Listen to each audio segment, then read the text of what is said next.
What advice would you give to a graduating Canadian student in this tough economic time? Sure. Well, the one thing is that tough times come and go. In today's world, you think about where the world was in 2008 and where it got to in 2010. While we have the peaks and valleys, it's a very compressed cycle. Mm-hmm. So have faith. And I think the Canadian economy is very strong.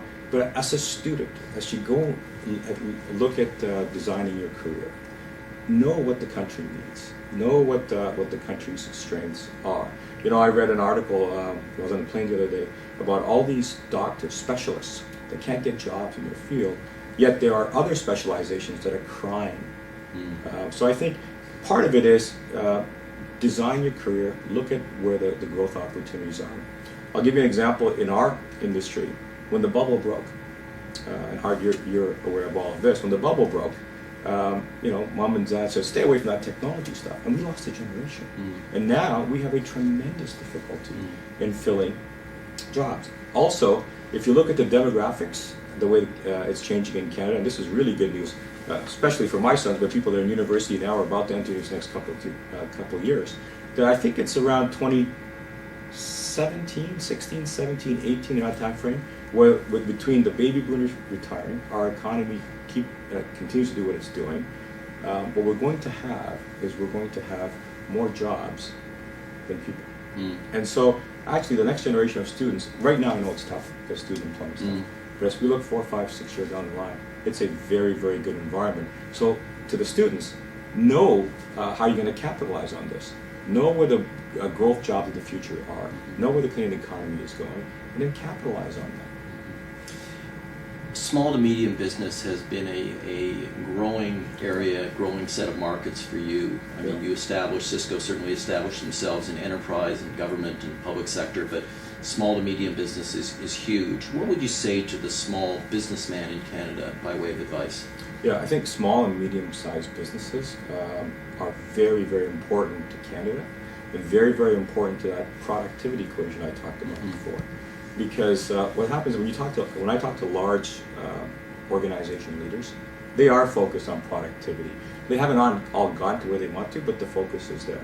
But if you look at small and mid-sized businesses, it's well over 55% of our GDP, 65% of new job growth, over 90% of all of our companies. So for us to impact that sector and move the productivity needle is crucial if we're going to do that standard of living push that we talked about. So I think the challenge for small and mid-sized companies, and I talk to a lot of them, is in today's market, which is global, it's very difficult. And our trading partners, the biggest trading partners in the United States, where a lot of them were exporting, and of course the dollar delta makes a big impact today. So they haven't really been focused on innovation and productivity. But the good news is that if they start focusing on this stuff, and the technology is what enables it, the consumption of technology is changing dramatically with cloud-based, pay-per-usage type of models. So I'd encourage them all to look at that, because it looks quite daunting when you say, boy, I've got to change my order entry system, or I've got to change the way I communicate with my employees, or my supply chain has to change, or I've got to export around the world. I think there are tools in place now that are available that makes this financially much more tenable for them. And I think they have no choice. I think exporting globally, what we find are that firms that export globally tend to be more productive because they have to play in this global mosaic. And it's an opportunity. It's an opportunity, and we don't do enough global exporting. So I think to them, I think there is an opportunity to look and act like bigger organizations from a technology perspective and a process perspective by utilizing some of these new consumption models that are coming to the forefront very, very rapidly, as you know. Nitin, one of the key questions that we talk to CEOs across the country about is mentorship. Right. I'd be very interested in your philosophy on mentorship and on a broader level, what is Cisco's belief around mentorship? Well, to me, I think mentorship is always crucial. I'm personally mentoring 4 or 5 people around Cisco globally.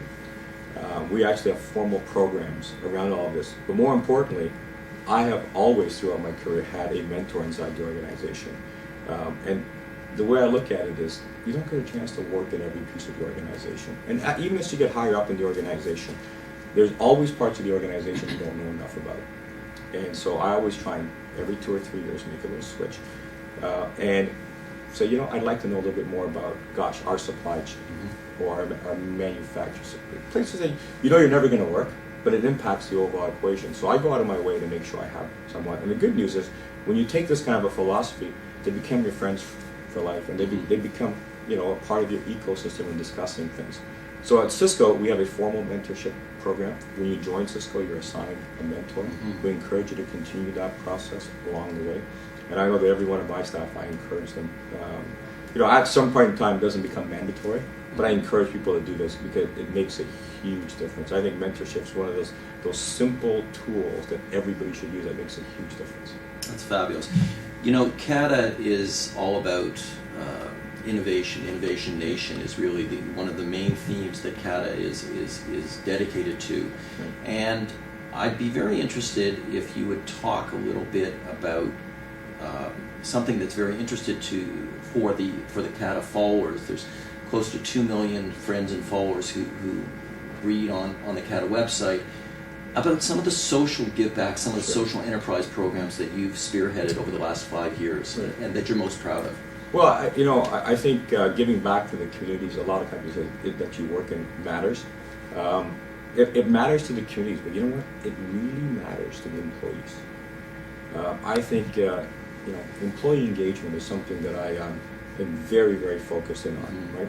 And the reason I'm focused in on it is, if you have happy, shiny employees coming to the office every single day, and they're energized, and they believe what you're doing, and they believe they can personally make an impact, then it really changes your company. I think it's one of the reasons that in the last 3 years we've been number 1, number 2, and number 1, the best place to work.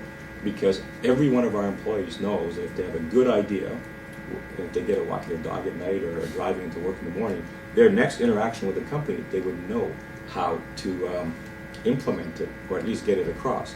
That if they continue to have good ideas, they should have a reasonable expectation that their careers will be accelerated. And we try to facilitate that environment. So tying that back to giving back, employees are part of communities. And so we have, and they all want to make a difference. And you'd be surprised when you ask them. So we have something called a Civics Counsel. And it's all employees, and they present to the exec staff. And they decide what they're going to do in each of the communities. We have some overarching big ones. And this energizes our employees, our communities, and in our communities, our customers and our partners.